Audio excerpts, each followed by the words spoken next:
we are doing about the question of the far right. Well, I'm Marga Ferrer, in Spanish, so you can see by my accent. I live in Madrid. And one of the things we see, not only in Europe, but all around the world since the last economic crisis in 2008, one of the phenomena also was the rising of the far right all around the world, meaning literally all around the world, from Philippines to Brazil, to Italy, to France, of course, or India, and of course, in the United States.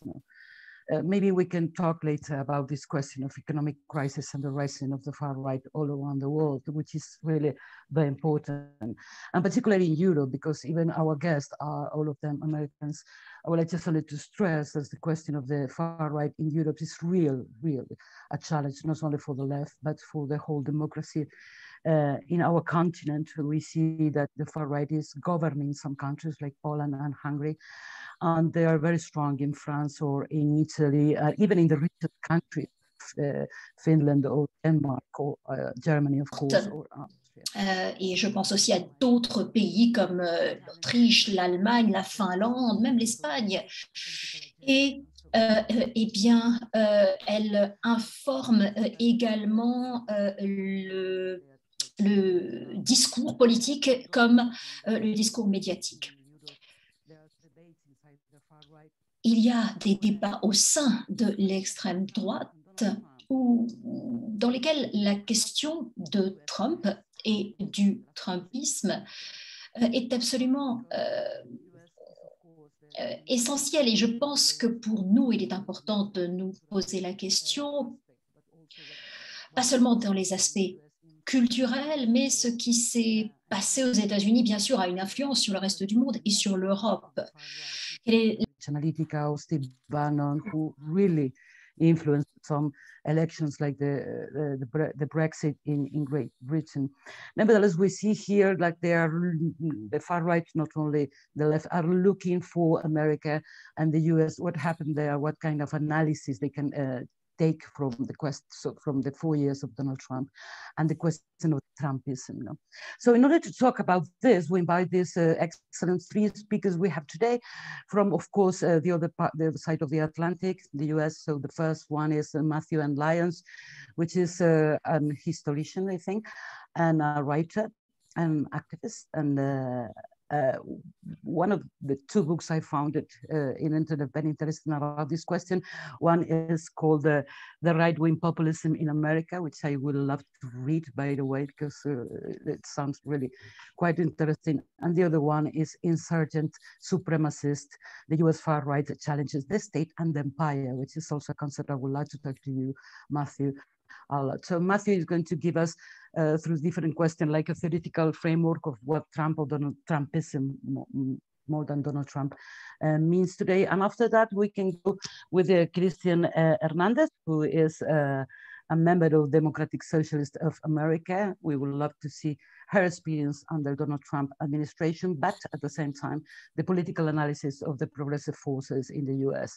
And also we have Kasembe. Kasembe is a member of the Rosa Luxemburg Foundation, and he has been, and he is an activist in the Black Lives Matter, and we love to hear particularly your personal experience and the analysis of one of the target groups of the far right, which is the question of the races and the racism. So let us start now with Matthew. Matthew, welcome. Thank you very much for attending our call.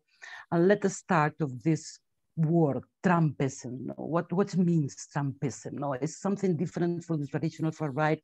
It's different from the traditional fascism we live in Europe, for instance. What are the characteristics you have found more clear of this question of Trumpism? Thank you, Marga. And before I start, I just want to say generally thank you to Transform Europe and to the organizers for the opportunity to speak here. Thank you to my fellow panelists and to our interpreter, and thank you to everybody who's watching and participating. I'm really looking forward to the discussion. So Trumpism, I would say, is it's a new version of a kind of ideology or politics that's been around for a long time in the United States. In terms of the ideology, there's certainly no formal codified doctrine, but I think we can identify certain core features. And the ones that I would highlight, I would start with the demonization and scapegoating of oppressed or marginalized social groups and to some extent political opponents. Des adversaires. Cela eh bien, inclut beaucoup de cibles. Et par moments, eh bien, cela a changé. Entre 2016, Trump a beaucoup insisté sur le fait de prendre comme bouc émissaire les musulmans, les immigrés. En 2020, lors de la dernière campagne, il a mis plus l'accent sur eh bien, attaquer le mouvement Black Lives Matter et les antifascistes. Il y a également toute cette rhétorique anti-chinoise en parlant de la pandémie du coronavirus comme étant due au virus chinois. Donc, il y a eh bien, cette volonté de faire de certains groupes de personnes eh bien, des boucs émissaires et de diaboliser certaines catégories de la population. Une autre caractéristique qui est importante, me semble-t-il, c'est l'anti-élitisme, l'anti-élite. Ce sont des attaques rhétoriques qui visent des groupes qui sont vus comme puissants. Alors, l'establishment politique, le système, à la fois chez les conservateurs et chez les progressistes, et plus largement, une rhétorique qui attaque eh bien, les élites mondiales et les détenteurs du pouvoir. C'est un anti-élitisme qui est souvent basé sur une forme de théorie conspirationniste moderne, faisant des élites des sortes d'éminences grises qui se cachent et qui manipulent dans les coulisses, et également qui se nourrit d'une critique des systèmes politiques actuels. Donc il s'agit d'un anti-élitisme symbolique et rhétorique. Une autre caractéristique du Trumpisme que je soulignerais, c'est un nationalisme qui exclut. Tout d'abord, en appelant à une limitation de l'immigration, des demandeurs d'asile, des réfugiés, mais également un nationalisme dans le sens d'un protectionnisme économique et d'appeler à des restrictions commerciales, à des guerres commerciales, pas seulement vis-à-vis de rivaux tels que la Chine, mais également avec des alliés traditionnels tels que l'Europe et le Canada. Et nationalisme également dans le sens de remettre en question eh bien, les alliances internationales traditionnelles des États-Unis en appelant à beaucoup plus d'unilatéralisme et une approche séparatiste. Ça, c'est vraiment quelque chose que Trump a poussé. Je crois qu'une autre caractéristique essentielle du Trumpisme, c'est un autoritarisme également. Il y a différents éléments là-dessus. Donc, autour d'un culte de la personnalité autour de Trump lui-même, en semblant penser qu'il est au-dessus des lois et qu'il peut faire tout ce qu'il veut, mais également autoritarisme dans le sens d'essayer d'étouffer toute opposition et menacer de violence vis-à-vis des opposants politiques. Et la dernière caractéristique majeure que j'aimerais souligner concernant le Trumpisme, c'est une sorte de négativité, c'est-à-dire ridiculiser les gens qui sont vulnérables. Et all of this masquerading under the name of toughness or strength or honesty, although it's not really any of those things.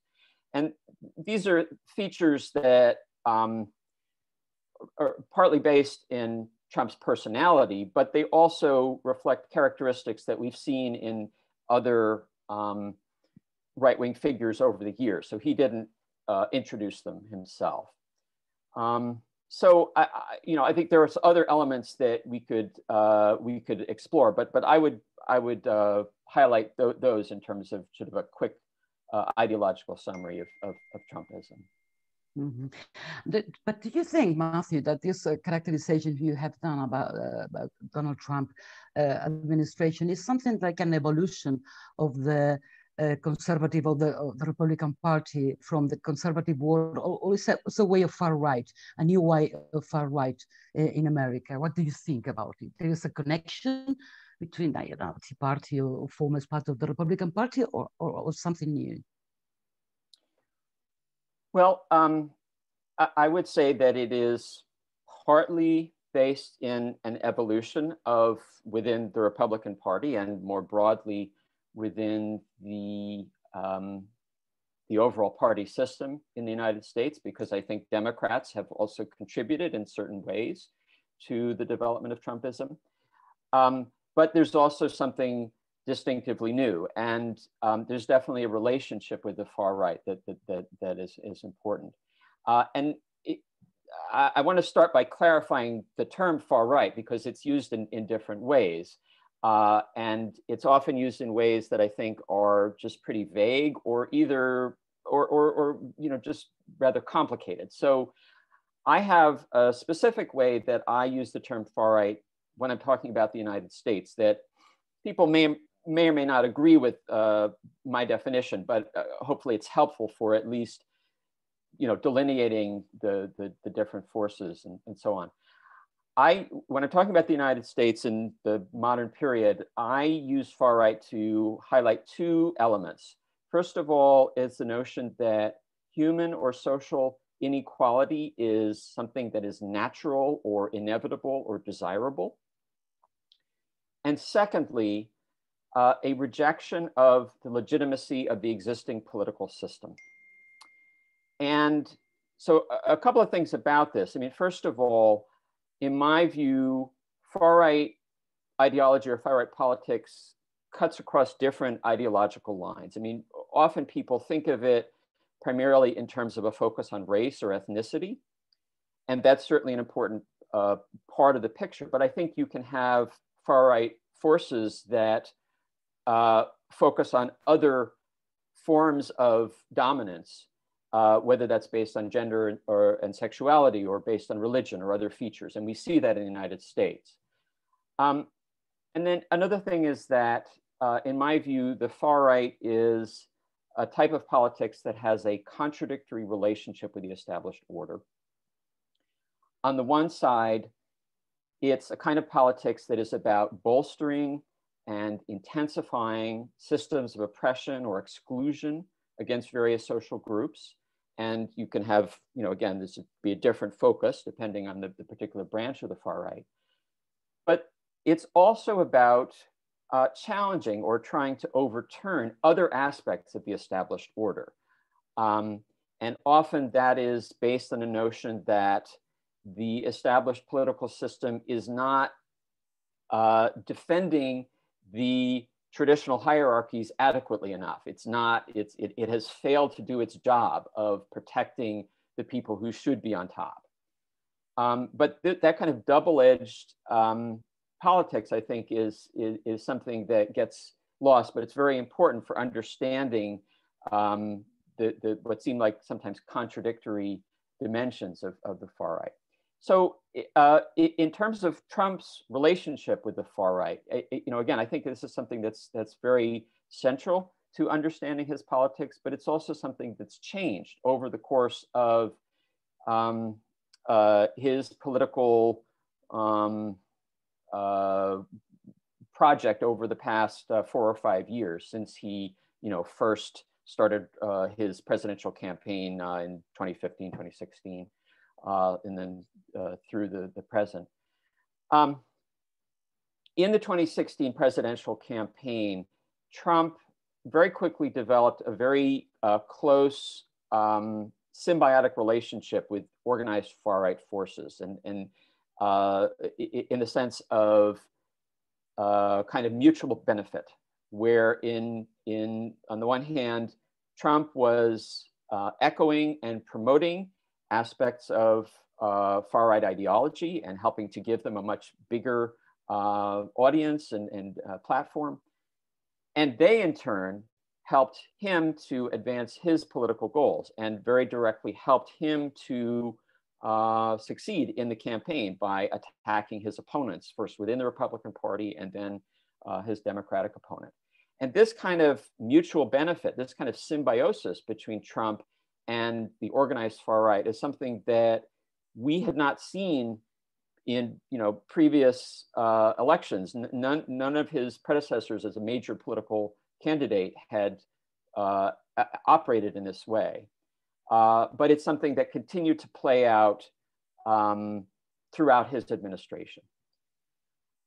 At the same time, because Trump did not have any kind of independent organizational base, but was working within the Republican Party, he was working within the established political system. So he wasn't directly calling that system into question.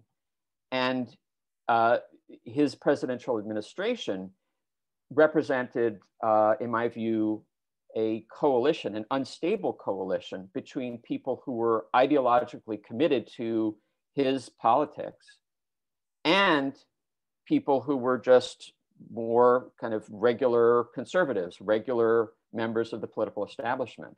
And so that brought about a lot of tension within the administration. And you had these sudden shifts of policy and people pulling in different directions. The fact that he was working within the system also meant that there were limits on Trump's power that he certainly wasn't happy about. He was somebody, is somebody who likes to just tell people what to do. And he did that as much as he could, but there were constraints on what he could do as president that limited him, his ability to do that. It's also something that alienated some members of the far right. There were some white nationalists, members of the alt-right and others who had supported his presidential campaign, but over the following months and years came to believe that he had abandoned or betrayed a lot of the politics that he had stood for, or that he had been somehow manipulated by people around him. But they came to oppose him. And I think generally in this discussion, it's important to keep in mind that when we're talking about the far right in the United States, there are significant sections of the far right that never supported Trump, or that used to support him but don't anymore. So that's just, they're not the same. But the last thing that I think is important here is the shift. As I said, there's been this shift in Trump's relationship with the far right. And this is something that really we started to see during the 2020 presidential campaign, and then after the results of the 2020 presidential election became clear. As it became clear that Trump had been defeated by Joe Biden, he increased his lies about massive voter fraud. This is something he had been talking about before, but he stepped that up and claimed that the election was stolen, that he was the true victor, and so on. And this was something that was completely unsubstantiated. It's not supported by facts at all, but it's something that he has continued to maintain, and that tens of millions of people supporting him have also embraced. This claim, it essentially means that he and his supporters were rejecting the validity of the voting process, which is the foundation of the whole US system of government, and saying, in effect, that the established political system is illegitimate. And so this then in the framework that I had offered at the beginning, means a shift from what I would call system loyal politics into far right politics. And this then led directly to the January 6th attack on the US Capitol building, where you had an angry, violent mob that was directly incited by Trump, that marched to the Capitol building in Washington, stormed, physically assaulted members of the Capitol Police, stormed the building, and attempted to stop the electoral process from being completed.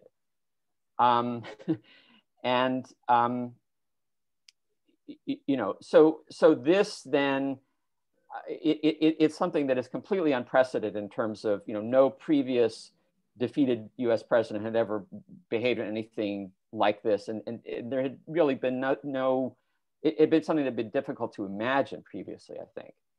Mm-hmm. And it then creates this situation where we have a former president who is basically at odds with the government as exists, the system of government as it exists, and yet he continues to have strong support within the Republican Party.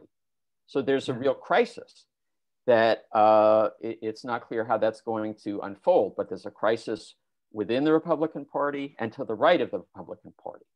And it's certainly something that is going to continue to have an important influence on US politics. It's something that has already fueled an upsurge in right-wing organizing and violence, and that's something that we're going to continue to see. Yes, it was shocking for, I think, all around the world to see the images of the Capitol with this mob of people going into. I mean, it's a symptomatic thing that something is going wrongly in the US, clearly not as in other countries. But let's come back, Matthew, with the two main issues, like at least in Europe, of the narrative coming from the US to Europe around Donald Trump, which was the attack not only on women generally, but feminism in particular, and on the question of race, of course, the ethnic groups. Firstly, I would like to help us to understand the concept of supremacism or white supremacism, because it's not something that in Europe we are aware about it, no? And then my question is, if this attack on women and racialized people, no, it's something related with the working conditions. I mean, because they are the most vulnerable part of the working class too. No? So if you see that this kind of connection can be made in the case of...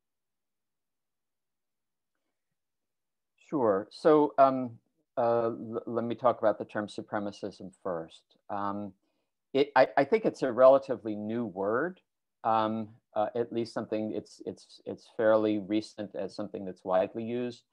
And to me, supremacism means an ideology or politics that's based on the idea that one group is superior and should be in control, should be dominant. And it's used most often with regard to race. So white supremacism, I would say, is the ideology, but you could talk about white supremacy as the system of racial oppression, the set of institutions and practices that define a color line and define white people as the dominant group. But white supremacism is ideology that is explicitly promoting and celebrating and defending that system. Now, you can have other kinds of ideologies that promote racial oppression in more subtle ways, but as far as explicitly championing it, that would be white supremacism. You can also use supremacism in other ways. You can talk about male supremacism, which would be an ideology that is defending and promoting men's dominance over women, for example, and so on. In terms of how do we understand the Trumpism's focus on attacking women and attacking people of color? I think that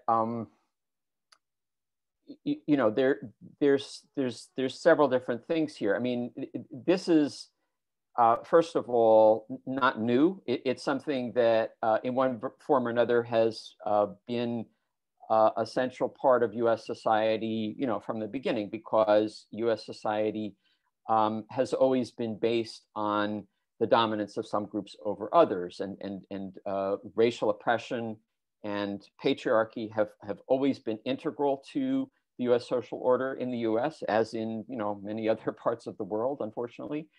But it has taken different forms in different periods. And in you know, what I would see as the current or the modern period, I would trace that back to a response to the upheavals that are associated with the 1960s. So when we saw, you know, during the 1960s, the rise of the Black liberation movement, which, you know, of course, had been around for, you know, quite a while before that, but that was the period when it actually started to have, you know, major effect on transforming the legal system and, you know, the social order in significant ways. And then you also had the women's liberation movement and other movements that were largely influenced by the Black liberation movement, inspired by it. You then had a backlash against these movements from the right and from other forces that, you know, were defending or trying to reestablish or intensify the traditional hierarchies and the traditional dominance that had been in effect. So I think that backlash is something that has fueled a lot of the right-wing upsurge that has gone on in the United States over really the past half century. You know, it's had different versions, you know, different ups and downs, but Trumpism is very much, you know, part of that tradition. And I would say that it is, in addition to being about the groups, privileged groups within society defending their privilege or trying to reestablish the privilege that they feel that they've been robbed of. It's also kind of, it's a way that to channel people's sense of disempowerment, that people who, you know, feel beaten down by economic forces or by politicians or whoever it is, they're looking for somebody to blame. And some of that blaming, some of that scapegoating gets channeled into racial scapegoating and you know, the attacks on women and attacks on other groups. So it's something that it's partly a calculated effort by political leaders, but it's also something that I think is just, it's just the way that the political culture has unfolded. It's a way that people seek an outlet for their anger and their rage. Mm-hmm. In terms of the question about the connection with the working class conditions, I mean, I think that there is a connection. It's a little bit tricky because there are some people who have the idea that it's really all about economics, that, you know, what we need to do is just offer some kind of economic support to Trump supporters, and then they'll just flock to the left and they'll stop, you know, promoting racism and misogyny and so on. That's clearly at best oversimplified. I do think that there are ways that the difficulties that working class people in the United States, that these difficulties do fuel the kind of scapegoating that I'm talking about. And I think that you know, the fact that the 2008 economic crisis and the Great Recession that followed, that helped to trigger a new upsurge of right-wing politics with, we had the Tea Party movement initially, and then a rise in the so-called militia movement and patriot forces and others that helped pave the way for Trumpism. There is a connection there. And more broadly, I would say that the neoliberal policies of the last 40 years or so, with the dismantling of the welfare state, the privatization of government services, and other shifts in the system of capitalist rule that have intensified inequality, that have shifted power even more than before into capitalist hands, or big capitalist hands. These are things that also have intensified people's sense of disempowerment and grievance, and including people who in some ways enjoy relative privilege, such as white men. And so again, some of that frustration and anger gets channeled into scapegoating. But again, I would be cautious about overemphasizing that, because racism is a force that has a life of its own. Male supremacism is a force that has a life of its own, and it can't simply be reduced to these kind of economic factors. Yeah.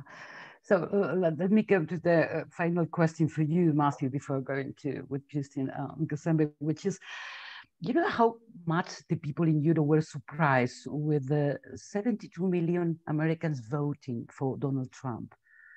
I mean, after 4 years of all this narrative against women, of racism, all this, it's true that the liberal mass media in Europe characterized Trump almost like a clown, which was not true, by the way.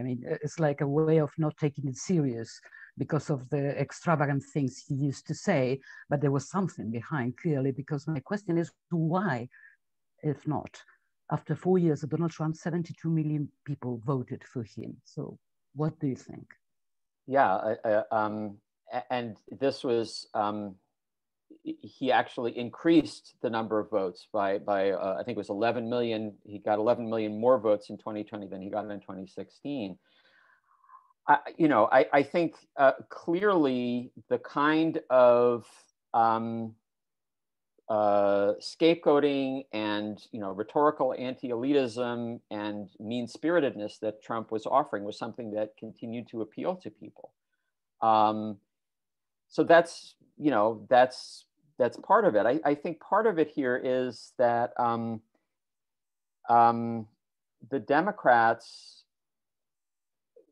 in 2020 offered basically a pro-establishment candidate, somebody who was not associated with real change, somebody who did not really address in any kind of major way the sense of anger and the sense of disempowerment that many people feel. And, certainly that not all of that got translated into support for Trump, but I think some of it did. And at the same time, I think one thing was surprising to me about, another thing that was surprising to me about the 2020 election is not only did he hold on to and increase his overall support, but his Trump support increased among basically every major demographic except white men. His support increased among white women. It increased among Black and Latinx voters. It increased among LGBTQ voters. It increased among Muslim voters. Now, I don't mean that he didn't win a majority of these groups, but he increased his share of those voting groups. So clearly, racism and misogyny and other kinds of oppression-based ideologies are central to what Trump's support was about, but they're not the whole story. Clearly, there's other factors at work that would lead members of groups that he himself was targeting to support him. And I don't want to claim that I fully understand that. I have some ideas about it, but I think maybe that's something that we can get into more of the discussion. So I'll leave it there.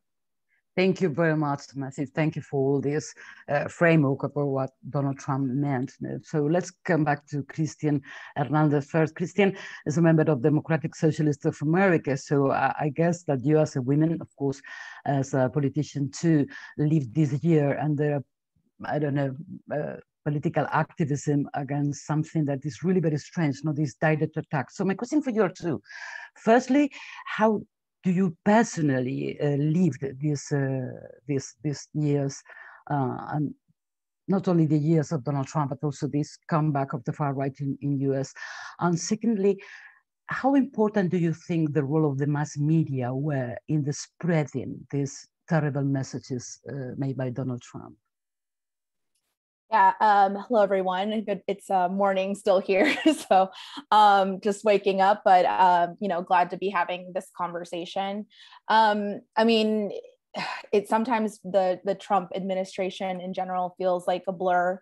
I think initially there was a lot of resistance to Trump's election. I remember being part of nightly protests when he was elected, being both terrified for myself as a woman of color, but also for my family, for my neighbors. I live in a very diverse neighborhood. I have family who's undocumented, and really every single demographic that Trump targeted, I had both loved ones or people that I knew. I still do a double take every time I see a red hat. It's a lot of the symbolism that came along with the Trump administration, continues to this day.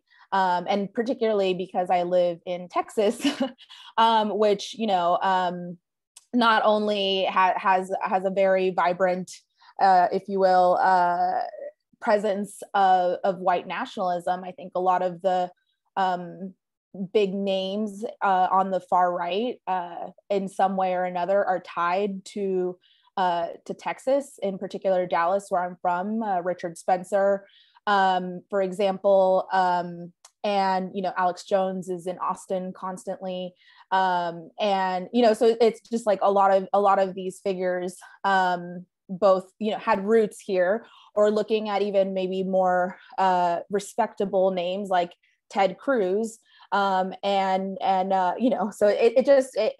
it was a hard time, definitely, to see sort of this consolidation of powers is the way that I saw it. And, as an organizer, particularly an immigrant rights organizer, this was even more challenging than our work during the Obama administration, where deportations were kind of the rule of the day. I don't think I've ever known as many as much information as I do now about far right and white supremacist groups, how to identify them, how to note their presence online. I've personally been targeted by Nazis that were present in Charlottesville because of the work that me and my other organizers do. So from his first day in office, Trump has used his presidential platform to scapegoat, divide, provoke violence. This work obviously was exacerbated by Trump imposing tough immigration restrictions with the help of the likes of Stephen Miller. The deportation net was definitely widened, and the deportation machine strengthened by Obama was wielded pretty indiscriminately by Trump. Misconceptions and outright lies about the border and the fake crisis hurt countless people in other countries who sought to come here, to save themselves from, escape the effects of US imperialism and find themselves dealing with a rogue and vastly more empowered institution like ICE, which is now, as the Biden administration is seeking to roll back some of those things, are finding ICE completely uncooperative and essentially doing what they want. And the far right was emboldened by Trump at every turn, most notably seen with the violence that took place in Charlottesville, centered around dismantling racist statues, which were seen as an affront to the right, an attack on their history. And I think this speaks to the ramping up of white nationalism, Confederate pride, and this idea of patriotism that emboldened I think the rise of white supremacy, fascism, And we saw this culminate with the insurrection at the US Capitol earlier this year. But I think that's also, I'd be remiss to ignore the racial tensions that rose under the Trump era, largely because we also saw reaffirming of the arm of the state. Police unions who endorsed Trump were emboldened, and that's just terrifying to sort of see these groups endorse someone so politically divisive, so hateful. Despite a massive uprising after the lynching of George Floyd, the defund movement did not necessarily succeed in weakening the police state.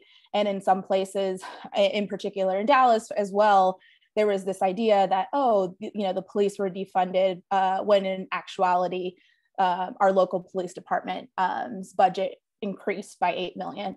The pandemic also added a lot to this, as Trump blamed the virus on China and resulted in a lot of anti-Asian violence that still exists today. And we've seen a lot of those escalations pretty recently as well.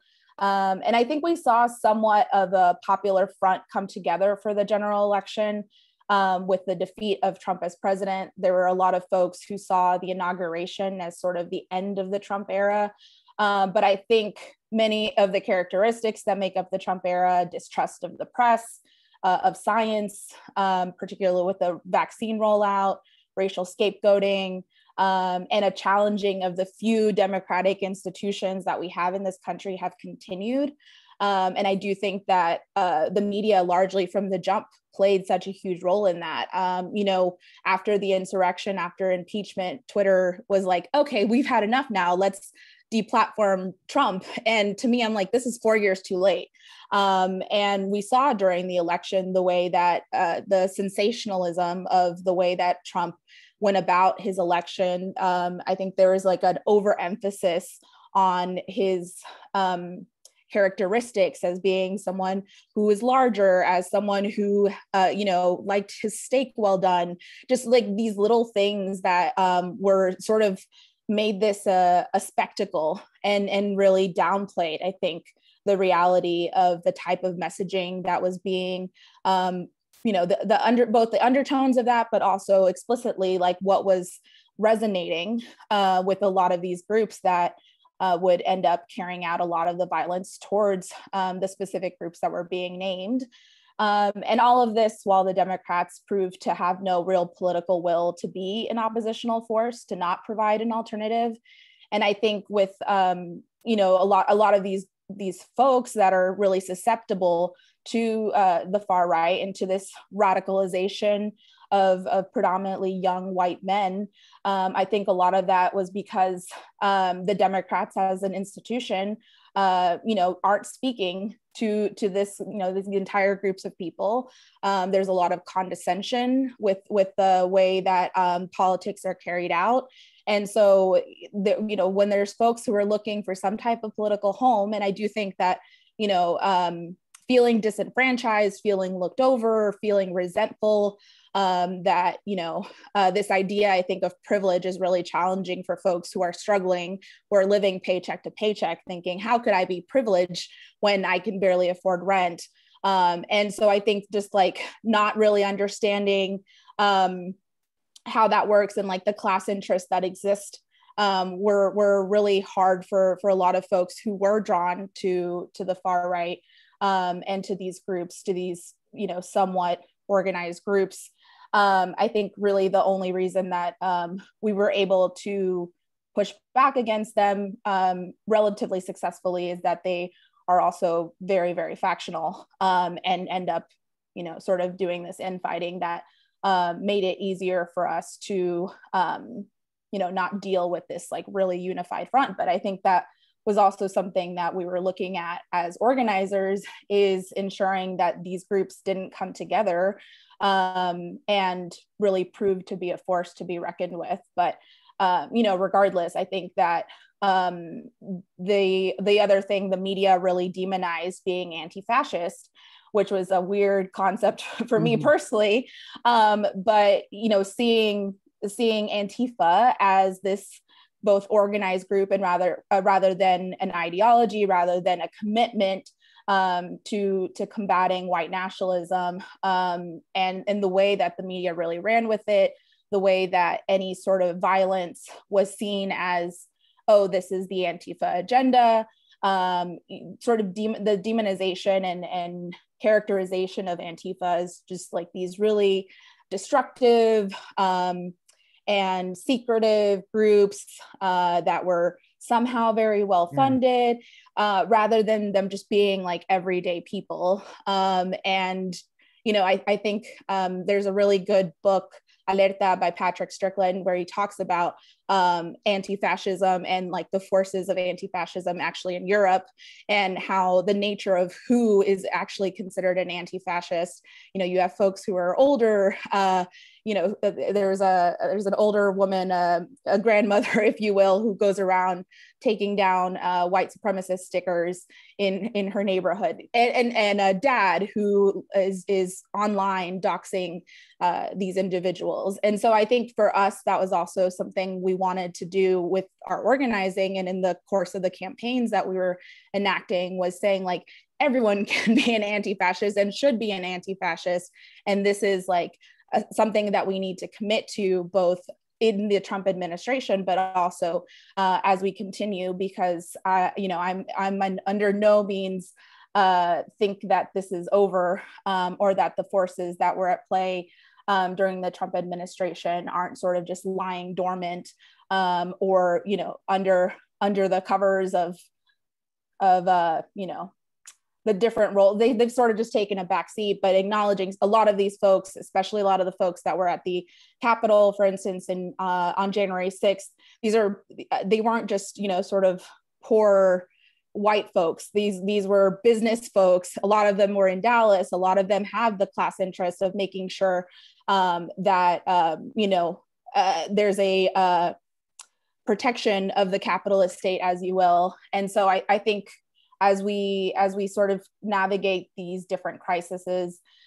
both during the Biden administration and beyond, it's going to take a really concerted effort to continue the urgency that was felt during the Trump administration to identify members of the far right and to combat them at every turn. Mm-hmm.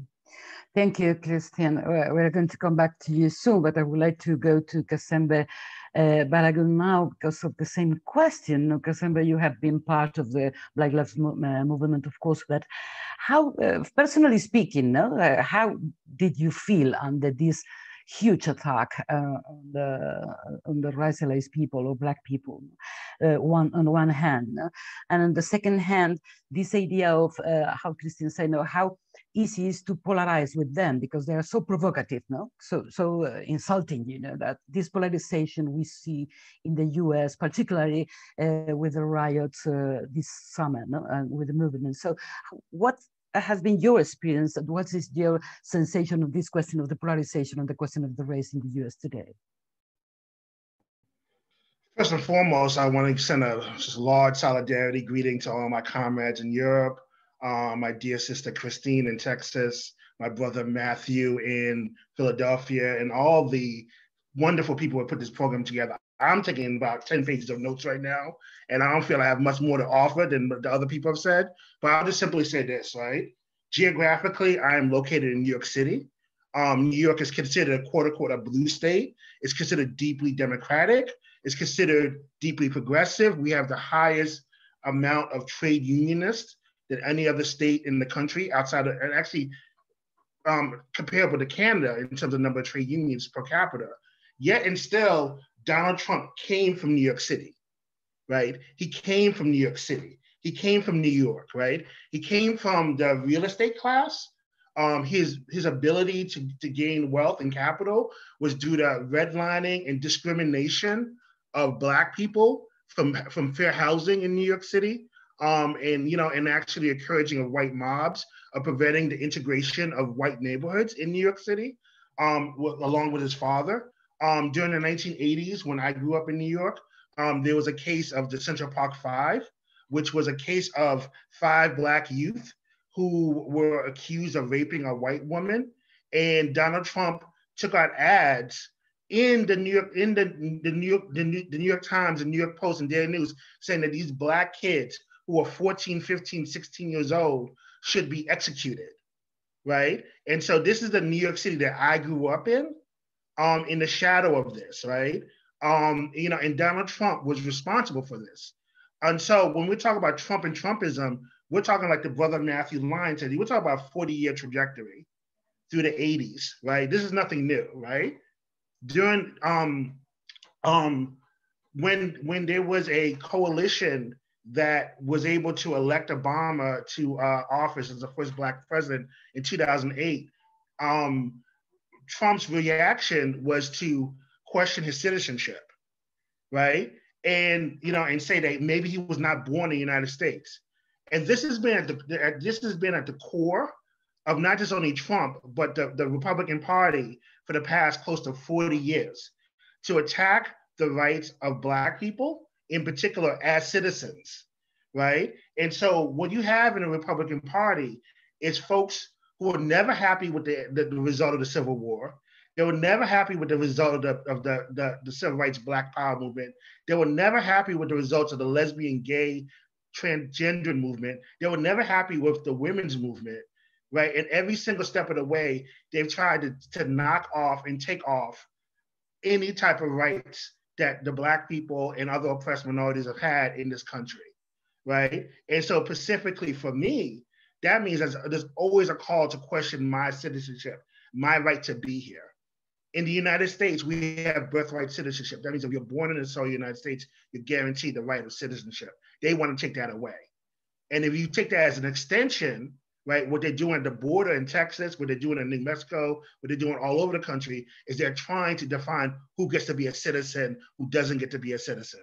So when I say Black Lives Matter, I also say that immigrant lives matter too, right? And a good number of the people who are at those detention centers are Black people. They're all brothers and sisters as well, right? So immigrant lives matter as well. I do want to talk a little bit about this question of policing, because I think it's very important, right? Last year, you saw one of the largest, most significant protest movements in United States history. Close to 25 million people across the country, Black people, white people, yellow people, marched for Black lives. Black lives became a universal hashtag banner for not just in terms of racial justice, but for economic justice as well, right? And within that, you saw brutalization by the police, and it came from the highest levels. It came from the Attorney General, who demanded investigations into the Black Lives Matter movement, as well as investigations into Antifa. But also on a local level, you saw that there was a number of different police who had ties to the far right organizations, either as members or as sounding boards on various online chats and online groups and things of that nature. So when we went into the streets, you saw that there was a specific danger in terms of encountering the far right, not just in terms of an extra legal organization, but from the police itself, right? And that's a connection that also has certain parts of Europe. There was a whole controversy around the NSU, the National Socialist Underground in Germany. There's issues around this in which the connection between the far right has in terms of being within the actual law enforcement apparatus itself. And I think that's very important as well. I do want to say that, you know, and I'm gonna just end for 1 second right here, is that there's a couple of things I want to just kind of end with, and not end with, but kind of put in the conversation. I think that now, after the George Floyd rebellions have happened, there's a Pacific press to look at the need to overcome racial oppression through diversity, inclusion, and equity. That's what they're calling it, right? Diversity, inclusion, and equity. And so now you have like major corporations like Hallmark and, you know, Home Depot saying Black Lives Matter. I was shocked to go to Kmart and someone yelling at me, Black Lives Matter. It's like, it's unusual. It's really weird. But what we have to be very clear though, that while that's good, and it's good that we're pushing the cultural button forward, is also the fact that we have to understand that we have to be radical. And the root of Black oppression in this country is rooted within capitalism, right? The root of Black oppression in this country is rooted within capitalism. It's rooted within a system that enslaved Africans and then took over the land of Native Americans, right? And that expansive, extractive system is part and parcel of why we have the racialization we have today. And that's also part of the critique that we have to have in terms of the US military.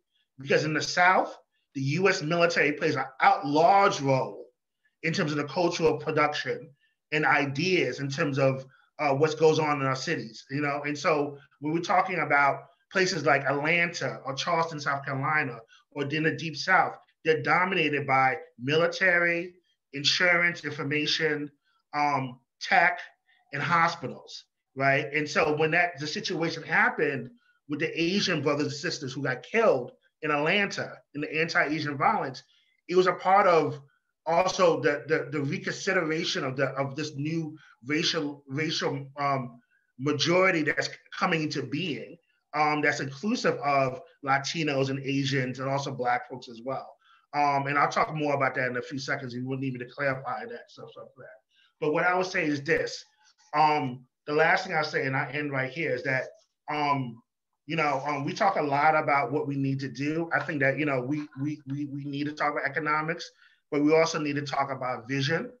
When Martin Luther King got on the stage at the March of Washington, he didn't say, I have a plan. He said, I have a dream.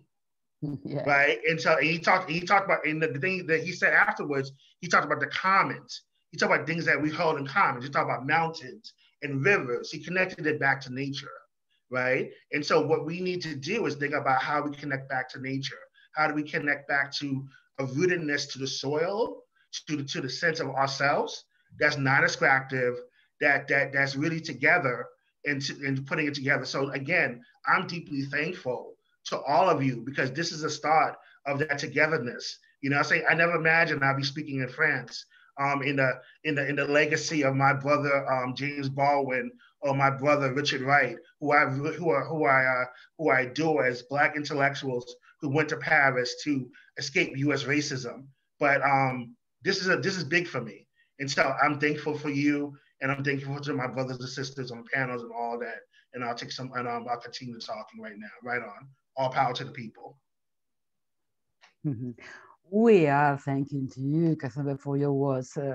And let's talk about what he suggested, is the idea of the reaction of the left, of the movements to the situation, not only of the far right, but after Donald Trump administration. So Christian, my question for you is come back again to this idea. We talk about how the far right and Trumpism in US attack democracy and liberties and citizenship, as Cassandra suggested.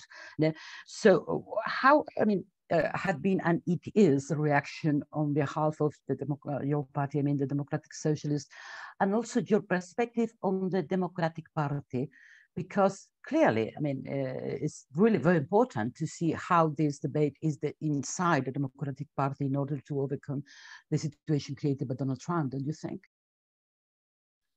Absolutely. And, I think there's kind of an ongoing debate, particularly within our organization, the Democratic Socialists of America, but I think largely on the left as far as the efficacy of the Democratic Party in combating, Trump and everything that he represents, and even to a large degree, the Republican Party. I think we've seen, despite majorities in Congress, that there's a lot of hand-wringing for things that have at this point been long overdue, like a fight for the $15 an hour, and the fact that there are still essentially that there are Republicans sitting in Democratic seats. That's sort of been shifting away from a Democratic Party that's really fighting for the working class. And so I think largely a lot of the role of organizers in this day is to really uphold this idea of democracy at every turn. I think we're seeing this a lot more in the labor movement and in the struggles for democratizing workplaces. Most recently, you know, we saw this play out with in Bessemer in Alabama, where Amazon workers were fighting for a union and were going head to head with the pinnacle of capitalism himself, Jeff Bezos, the owner of Amazon, and this corporation that really is everywhere as a household name, and spent $25 million plus to ensure that their workers could not unionize. And so what that leaves us with within DSA is fighting for things like the PRO Act, in order to protect the right to organize for workers everywhere. And this is a stepping stone to something like the Green New Deal, where we want to have a addressing climate change, addressing the climate crisis is super important, as well as rebuilding the infrastructure necessary to do that and to have a just transition for countless jobs. So there's both like the social and economic components to that.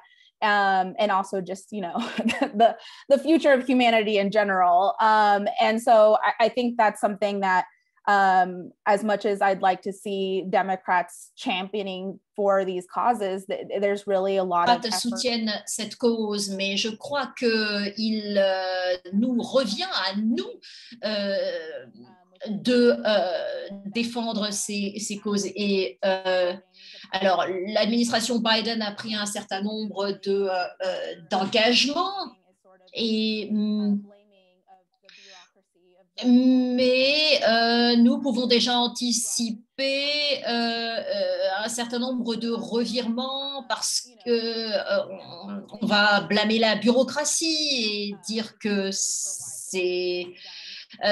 on va trouver des excuses pour ne pas agir. Et récemment, par exemple, on a blâmé le fonctionnement parlementaire. Et donc, dans les couloirs du pouvoir, eh bien, je crois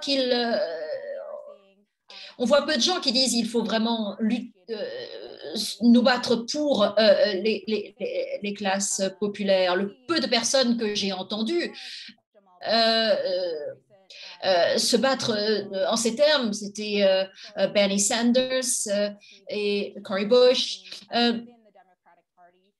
Donc, je crois qu'au sein du Parti démocrate, il y a des tensions, mais il y a un très petit nombre de personnes qui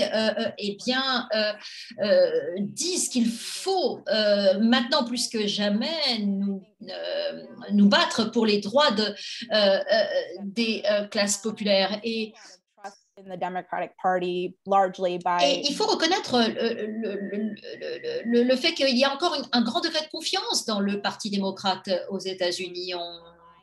On l'a vu avec ces files d'attente immenses pour aller voter. Les gens étaient prêts à attendre des heures et des heures, 10 heures pour certains, pour pouvoir voter. Et donc...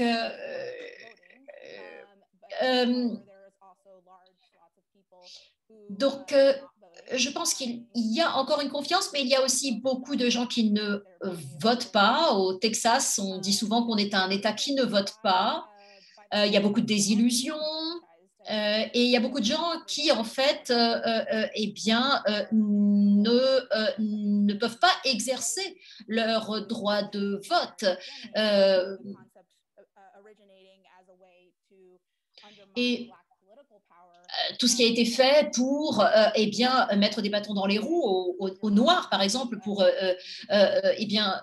supprimer leur vote. Je pense aussi aux populations autochtones qui, eux aussi, se voient dépossédés de leur droit de vote. Et donc, il y a là un problème énorme quand on a une partie de la population non négligeable qui ne peut pas exercer ce droit d'élire ses représentants. Et notre système de déportation, d'incarcération, il faut en parler aussi, et le fait que, eh bien, ce sont de manière écrasante des hommes noirs que l'on retrouve dans le système pénitentiaire et parmi les gens expulsés, qui crée en fait une sorte de nouvel esclavage moderne. Et ces nouveaux concepts qui sont soutenus parfois même par les démocrates, de bracelets électroniques,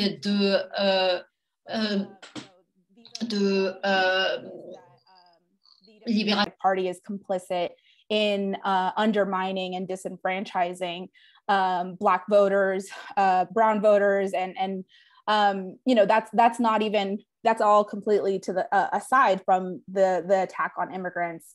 And rightfully, as Kazame mentioned earlier, we are seeing a large, this idea that immigration, it's all just coming from Mexico, which is obviously not true. And a large number of the folks that are in detention centers across the country are Black immigrants, are immigrants from India, from Asia, you know, and so all of this to say, I think that, you know, with there's somewhat of a generational divide as well, with the way that trust is placed in institutions. I think they're both my generation, the millennials, and the upcoming generation, Gen Z. There's definitely a lot more mistrust of both parties, as seeing them as upholders of the capitalist system, as seeing complicit in the you know, exacerbation of the climate crisis, and also really of not really doing anything for the sake of the country. And so I think you are seeing an upswing in youth activism, in youth organizing. And really, I think that's, you know, great. we need that. But also I think there definitely needs to be a coming together of both the energy and zest of the youth wing, currently coming together with older, more experienced folks who've been fighting the good fight for decades and decades, and learning from those experiences, to really be able to talk about an alternative vision for the world that we deserve, for a world that we could have, where we're not, you know, under constant exploitation and oppression, but are really able to democratize and have a say in the decisions that affect our everyday lives. Wow, thank you very much, Kirsten. So let me go to the last question to Kasem before going to Gala, to the question of the participant of this seminar, and it's related with what Kirsten has just said. I like it, Kasem, what you said before about the question of unifying diversity in a cooperative way. I would like you to insist in this concept, because one of the things we saw in the past was this kind of fragmentation of different struggles, that they don't talk each other. So maybe this challenge made by the far right is the right moment to put together class, gender, and race under one cooperative concept in the struggle on the street. Is that what you suggested before, Kasembe? Yes, absolutely. And one of the things I just always kind of tell people all the time is that, you know, we have shared struggles. It might not be the same struggle, you know, but we have shared struggles. And I think that it takes a degree of empathy to really kind of like be able to listen to each other, you know. One of the things I really enjoyed that Matthew had said is that, you know, there's a specific vision that Trump and Trumpism has, which is like, you know, inequality is good, that, you know, that these things are naturally good, and we have to really kind of fight against it. And this particular COVID-19 crisis has actually shown that people have come together in ways that have been incredible. First and foremost, the fact that we've had 25 million people in the streets during a health crisis is incredible. You know what I'm saying? The very fact of the matter is that during these demonstrations, there was mutual aid offered at all these demonstrations, and a lot of the food insecurity was cured by organizers doing mutual aid. That term mutual aid was a term created by the Russian philosopher Kropotkin, primarily to combat the idea of this kind of evolutionary capitalism that would be against people sharing, right? And so I think that those things are really at the core of what we do. You know, like I have no problem saying this publicly. Like I'm a Christian Marxist. I see both in Christ and in the movement for left identity, the common table that we must have in terms of a vision that we have. And so that's the world we're fighting for. And what I tell people all the time is that Trump's rhetoric, right, the way in which he talked, right, was specific in terms of cutting off our critical thinking skills in terms of being able to think outside the box. So you notice that he used a lot of periods, a lot of like things. He was like, shut up, stop, no, blah. You know what I'm saying? That's the way in which he was talking to cut us off from thinking. The way in which, you know, the new socialism, the new sensualist materialism that I like to call it, that Marx talked about in the thesis in Feuerbach, you know what I'm saying? That sensualism, right, is a more like instead of using periods, you know, like the artist James Baldwin used to use the comma. The comma is both and, is a way in which you accept language, right, in a way that's inclusive, that looks at difference, you know what I'm saying, in terms of embracing each other, you know what I'm saying?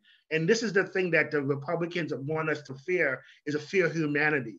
The thing that they're pushing now is they're pushing anti-transgender bills, right? Anti-transgender bills against transgender people, because they want to go for us to have fear of our own selves in terms of our own gender, that space within ourselves that's most delicate and private.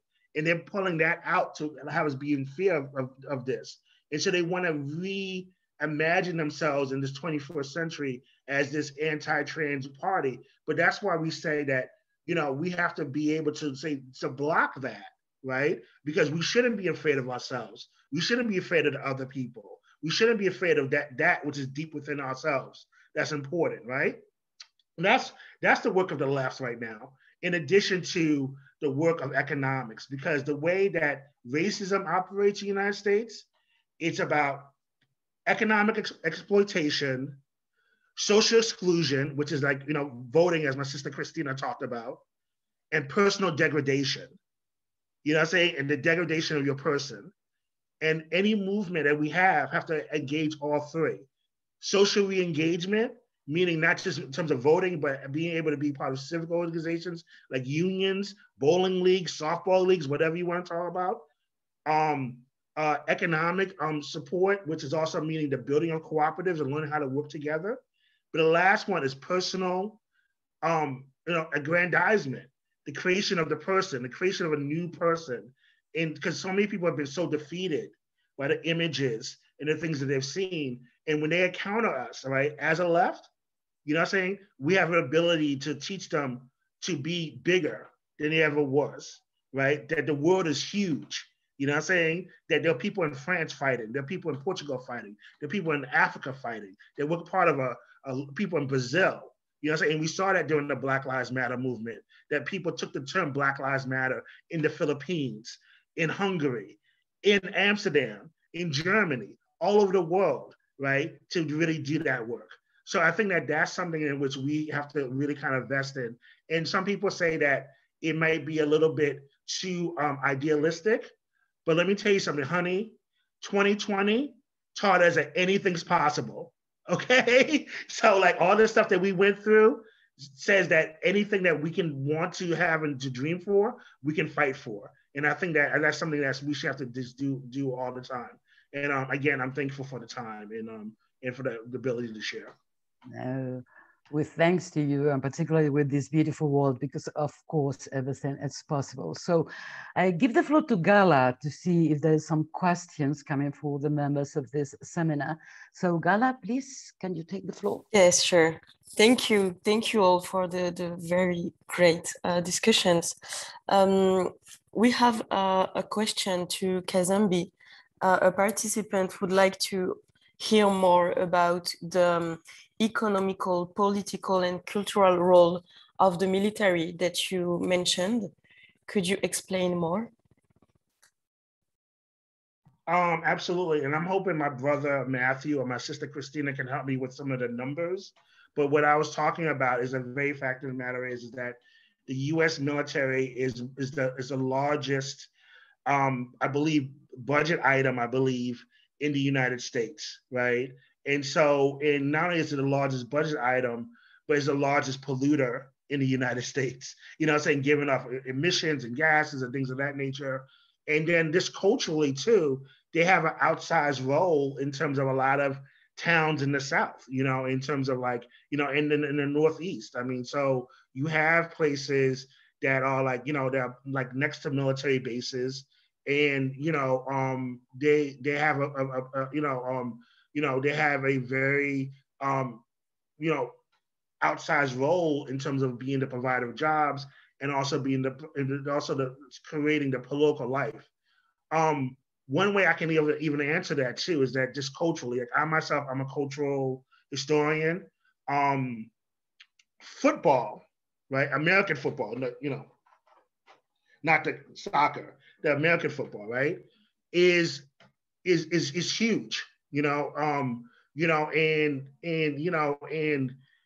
a lot of times it's based on militarism in terms of the ways in which it kind of comes into being, in terms of how the sport is played, you know, and also how the people relate to each other. And, you know, Kristen can talk about this in Texas, like football is huge in Texas, right? But a lot of times when you have in football games is that you have a replication of a lot of the militarist culture that's within the military. So when someone like Colin Kaepernick, you know, refuses to stand for the flag, you know, there's a whole weight of history in terms of how that permeates in terms of like relationships between Black people and white people on the athletic field, right? And that's a mirroring of the kind of impact in terms of military culture. So what I'm talking about is that at the end of the day, we can't really imagine, you know, what's happening in the United States without divesting from the military. We have to divest from the military. We need to reinvest, take that money and reinvest in terms of, you know, public health care, public infrastructure, those type of things. It also, you know, and so I think that and I think that the last thing I would say too, in relation to the military, it has a very deep effect in terms of our local policing. Currently right now, there's a program that Trump supported that leftover military items are given to local police. So then you have police who have, during the Black Lives Matter riots, rebellions, had high-grade military equipment to use on civilians, tear gas, tanks, you know, those type of things. And so, you know, so when you're talking about this particular moment, the police and the military industrial complexes are kind of coexisting within each other. And that's something that when we say a movement like defund the police, it's also a manifestation of the need to demilitarize public safety, because the people who are most likely to be harmed by that, or people who tend to be the people who are most harmed by policing in the first place, which are Black people, brown people, and immigrants. So that's something on that. But I'm hoping like Matthew or maybe Christine want to chime in on that as well. Yeah, I'm happy to add just a little, I guess, from the perspective of Texas in particular. And yeah, rightfully to that point, you know, I think the defense budget's now nearly $800 billion.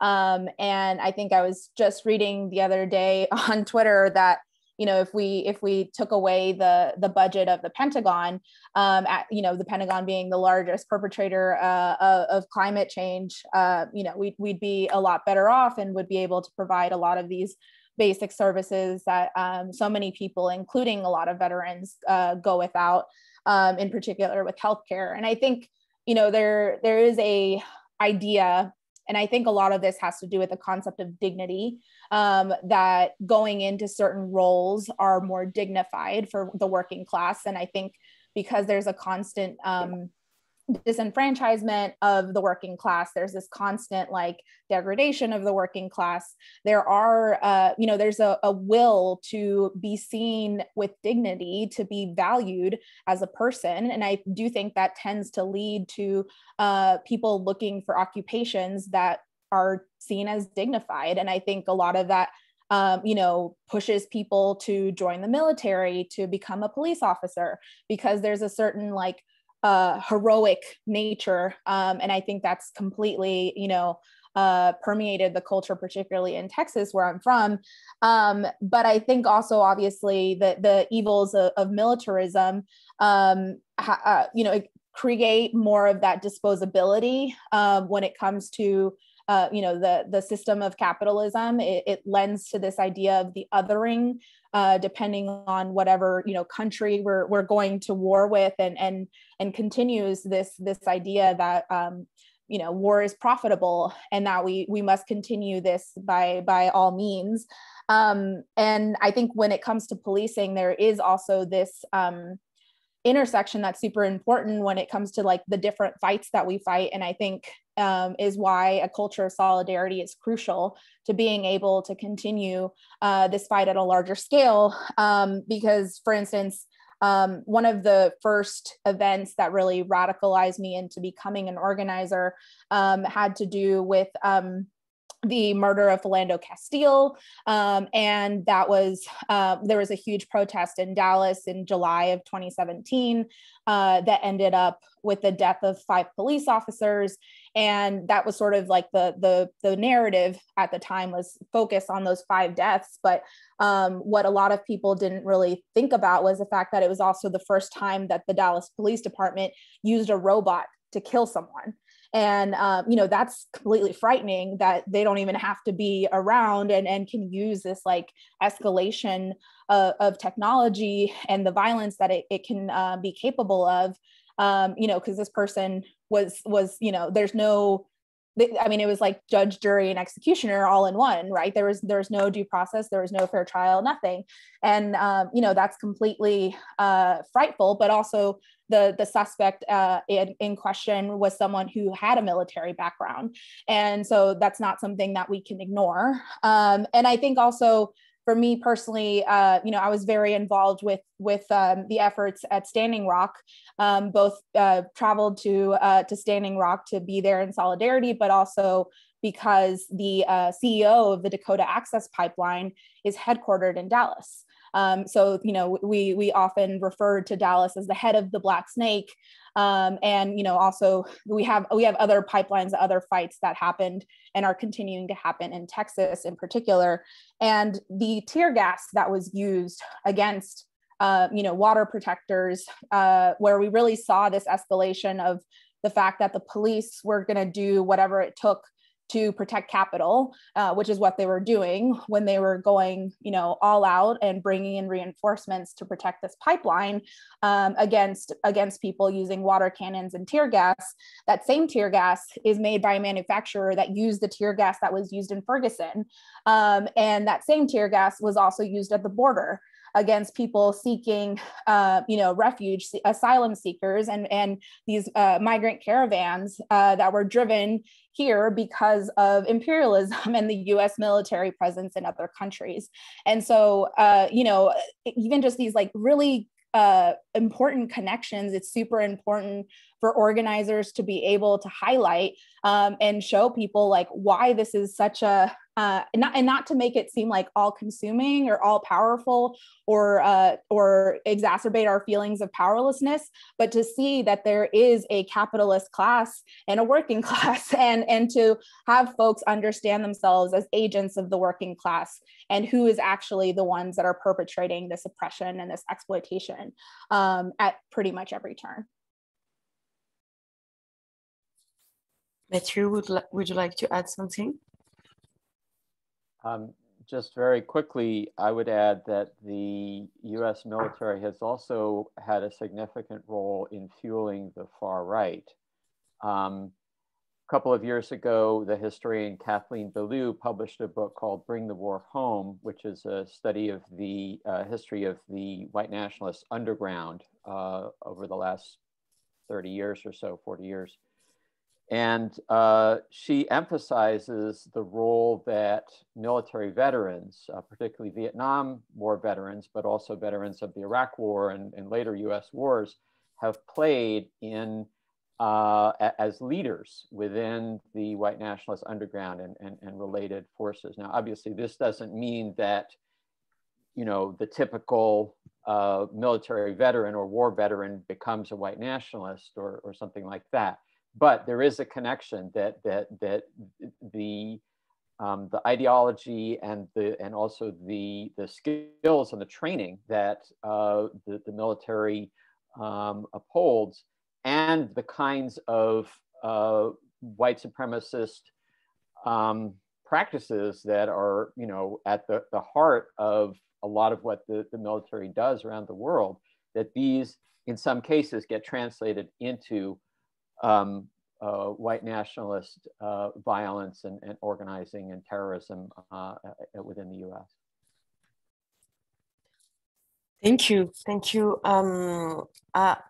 I'm really sorry for all the people who asked questions, but I'm afraid that we won't have time, especially because we have a wonderful interpreter who is doing an amazing job, but who is doing it since an hour and a half.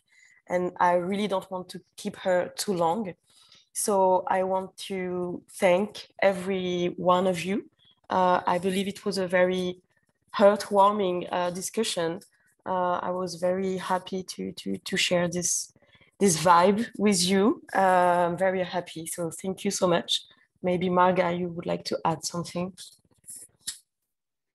Just one word. First of all, I think I can talk with Gala to invite you again in a couple of 3 or 4 months to have a review of what happened in the US, because it's central. It's essential for us to know what is happening there from you, not only through the mass media, but from you, you know, as protagonist of part of the progressive and the left forces and movements. So I would love to repeat this kind of seminar. If you agree on that, because I would like to finish with this. I think the main idea to confront the far right is to remember that all human beings are equal and deserve the same. And it's something as simple as this, just kind of humanism again, to put the human being at the center and the environmental too. But it's as simple as that, and confronting the fear Castile was talking about, which is of course always, you know, the center of the fascism, the fear, promoting fear, confronting it with hope. And every hope started with a huge conversation among all of us all around the world who wants a different world. Thank you very much from the purpose of our heart, and we hope see you again. We would love to invite you to come to Europe, to have you here, to hug you, to kiss you, and to talk directly and presently, because we love to do that. Merci. Thank you so much. Merci. Merci. Bye. Merci. Adios.